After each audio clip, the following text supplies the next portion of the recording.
पुरुषोत्तम भगवान की जय हो। सुनिए 12वां अध्याय।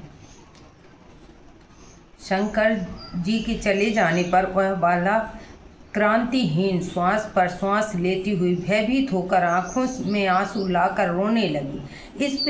इसी प्रकार दुख से बहुत सारा काल व्यतीत हो गया। फिर वह तपस्विनी भी बलवान काल के बस को हो गई। उसी समय बड़े धर्मात्मा राजा द्रौपद ने उत्तम यज्ञ किया। उस यज्ञ में ऐसी एक कन्या उत्पन्न हुई। वही मेघावी ऋषि की कन्या दूसरे जन्म में द्रौपदी हुई कि द्रौपद की पुत्री द्रौपदी नाम से संसार में विख्यात हुई। सो यह राजा द्रौपद के स्वयंवर में मछली की आँख को भेदने पर अर्जुन को मिली। हे नारद, पुरुषोत्तम का अनादर करने से दुष्ट दुशासन ने इसके बालों को पकड़कर खींचा, परंतु उस समय वह बराबर मेरे नामों को याद करने लगी। श्री कृष्ण कहने लगे कि यदि द्रौपदी को भी मैं भूल गया था तो भी मेरे को स्मरण आई। हे राजन, मैं तत्काल ही गरुड़ पर चढ़कर आया। अनेक प्रकार से खींचे हुए चीर को इतना बढ़ाया कि दुशासन उसको खींचता हुआ अचेत होकर गिर गया।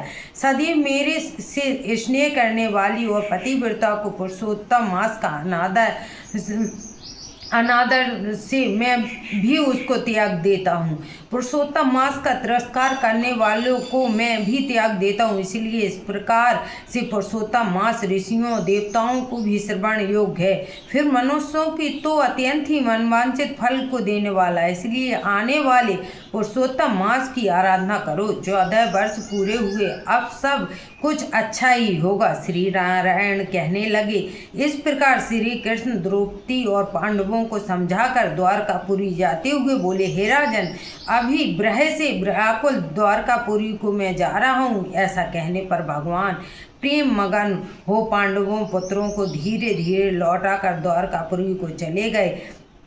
श्री नारायण बोले कि श्री द्वारकानाथ के द्वारका जाने पर युधिष्ठिर ने अपने भाइयों से तप करते हुए तीर्थों में विचरण करने लगे। हे नारद, श्री भगवान के प्रिय पुरुषोत्तम मास को मन में धारण कर और श्री कृष्ण के वचनों का स्मरण कर अपने भाइयों द्रौपदी से बोले, अहो, आप सब ने पुरुषोत्तम मास का महात्म सुना है। पुरुषोत्तम मास को बिना पूजे कोई कैसे सुखी रह सकता है। इस लोक में वही पूज्य, वही धन और वही श्रेष्ठ है जो अनेक प्रकार से भगवान पुरुषोत्तम मास की पुरुषोत्तम भगवान की पूजा करता है।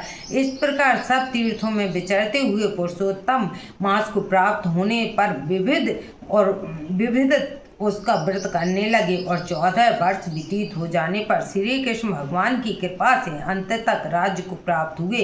इसी प्रकार सूर्यवंशी राजा दृढ़धवा भी पुरुषोत्तम मास के श्रवण से पुत्र और पौत्रों तथा अनेक प्रकार के सुखों को भोगकर योनियों को भी अति दुर्लभ भगवान के लोग चले जाते हैं।